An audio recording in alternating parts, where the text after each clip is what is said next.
Hello everyone, my name is Rochelle Innocent and I'm the founder and CEO of Project Purpose. Welcome to our channel. Our community is focused on fostering the intellectual and character development in children. We do this through our parent-child workshops that are focused on 4 themes: autonomy, self-efficacy, compassion, and self-concept, in order to cultivate grit, perseverance, and resilience in each child. And we are so thrilled to be offering one of the first of its kind, digital, virtual, and continuous learning environments, enabling parents and children to connect from all around the world. At Project Purpose, our overarching mandate is to renew and rebuild family, community, and relationships. We use our social media platforms to have conversations on all topics that relate to family, community, and relationships with ourselves as well as with others, with a primary focus on mental health and education. More precisely, the ways that the institutions of mental health and education play a role and have played a role in our societies at large. These discussions and debates provide us with an opportunity to think critically about what needs to change within these structures for us to live up to our bold slogan, support, protect, and empower each child through youth-focused development, better known as leadership in juvenescence. We recognize that in valuing our children's leadership potential, this also translates as recreating and co-creating environments, both socially and politically, that will enable our children to thrive. For those of you who are particularly keen on the topic, we also write thought pieces every other Sunday, and we actually just dropped a thought piece this past Sunday, so be sure to meander over to the website and check out our online content. Now, if it is the case that you are looking for a listening alternative, well, we're available on 12 different podcast platforms for your listening leisure, and we've provided you with access to the links in the description down below. I'm super thrilled that we have now recently been added to Audible, the Amazon Music platforms, as well as Stitcher. Now, as is the convention, be sure to subscribe, hit that post notification bell so that you are aware of every time we post. And of course, if you like our conversations and you want to keep them going, like, comment, and share this segment. Let's get into it. Hello, ladies and gentlemen, and welcome back to another segment here on Project Purpose. For those of you who are new, we cover topics that relate to mental health, mental wellness, and education on a week-by-week basis. And today our topic of discussion is on education. And on the topic of education this week, we're going to be providing you with a perspective on idleness. And in our fast-paced, high stimulation environment, it's really hard to see that there is actually utility to idleness, and it's important that we carve out time to be idle, because from idleness stems creativity and ingenuity. And so I've talked about this a little bit in some previous videos, but today I want to give you the business case for why it's important to not inundate your child with different extracurriculars, with different activities, and having incredibly robust schedules. It's important that children learn the benefits of being idle and of being alone with their thoughts, and on learning how to best interact with those thoughts in order to have those moments of ingenuity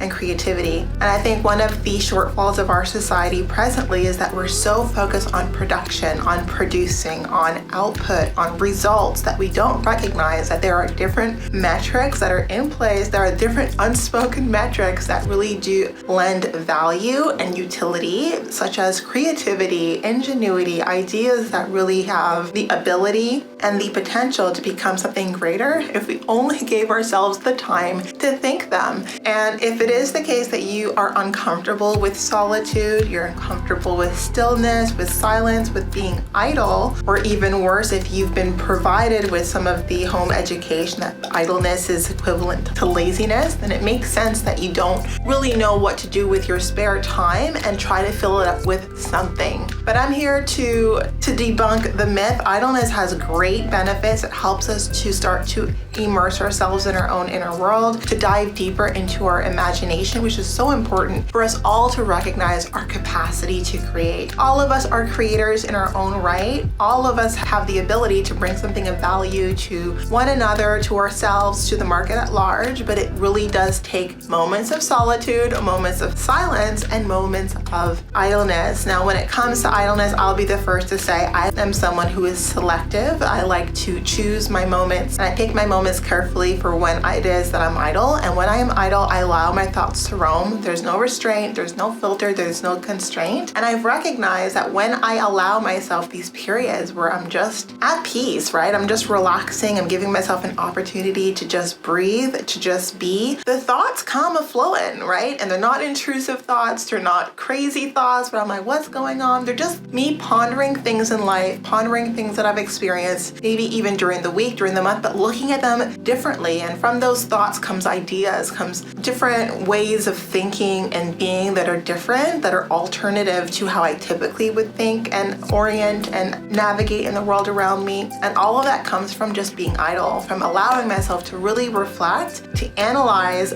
all of what it is that I have been exposed to within any given expanse of time. So I do schedule idleness into my schedule. Of course I do.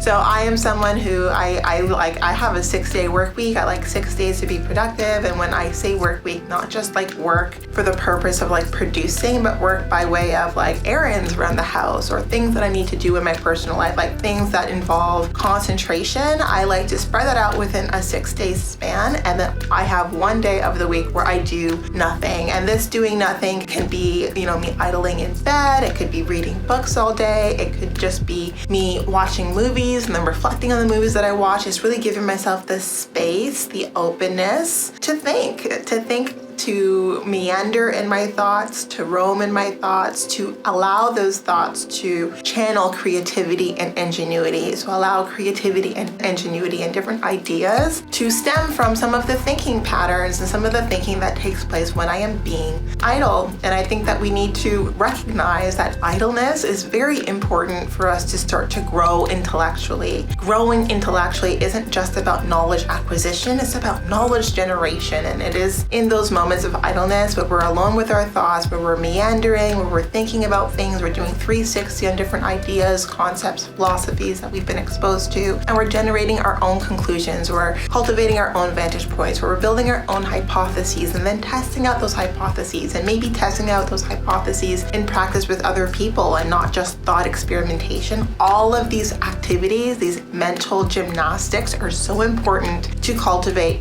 intellectual development and also character development, because we see ourselves as actors in our own minds with the way that we interact with our thoughts, with our ideas, and with the ingenuity and creativity that gets activated, channeled, and ignited when we give ourselves the space to be still and to be idle. So I needed to come on here and give that argument. I think for all of us who who have allowed ourselves to lead very, very heavy lives, so very busy, but not necessarily busy and meaningful, busy and fulfilling, busy with space to really see the impact and the value that our energy is bringing to the activities, to the spaces, to the relationships that we're involved in interacting with. Here is sort of a call to action to calibrate, recalibrate, get a sense as to where your energy is going, and making sure some of your energy is always reserved for idleness, recognizing that idleness is not laziness. We don't always have to be busy doing something to feel like we're being useful. Sometimes the best way to bring about our own inherent utility is to give ourselves the space to just be and see what thoughts generate from that space. And it's never the first idea. And sometimes we think that the first idea that we have that seems like a great idea,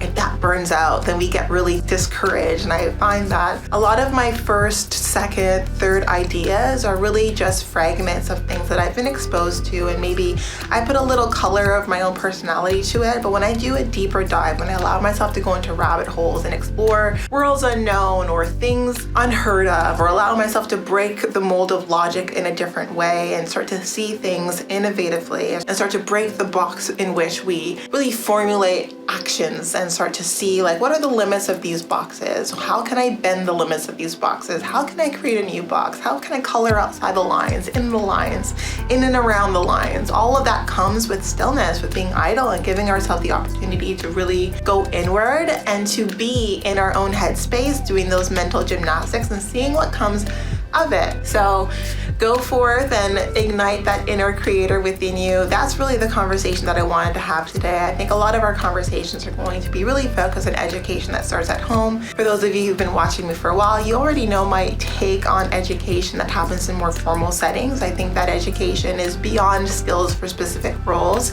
It's providing us with the critical lens that we need to become informed contributors, decision makers to the societies which we partake in, and those societies are becoming more and more global. So it's important that we definitely give ourselves the opportunity to cultivate a multiplicity of perspectives in the way that we navigate an increasingly complex, nuanced environment. So that is it for now, but definitely not all. There's more to say, as is always, but something to ponder for the moment. Now, before letting you go, I would be remiss if I didn't let you know that we will be going live at least twice a month, every month for the foreseeable future on our Facebook page. So definitely be sure to join in on those live events. Now, these events are paid events, so if you do see yourself participating on an ongoing basis, then I do suggest you take a look at one of our package plans. Yes, so we do offer package plans that not only give you unlimited access to our live events, but also access to webinars and workshops over and above those live events, largely focused on self-mastery, because we believe here at Project Purpose, we take a skill-based approach to cultivating the lens required to derive more meaning and fulfillment out of life. Now, if it is the case that you are concerned about pricing, please don't be. We've just incorporated a new payment solution, Afterpay, that gives you the opportunity to make payments in 4 installments over a period of 6 weeks, rendering our programming more accessible to everyone. And that's it for now. So thank you so much for tuning in. Hopefully I gave you some food for thought and some things to ponder. And I look forward to chatting with all of you very soon. We'll talk to you later.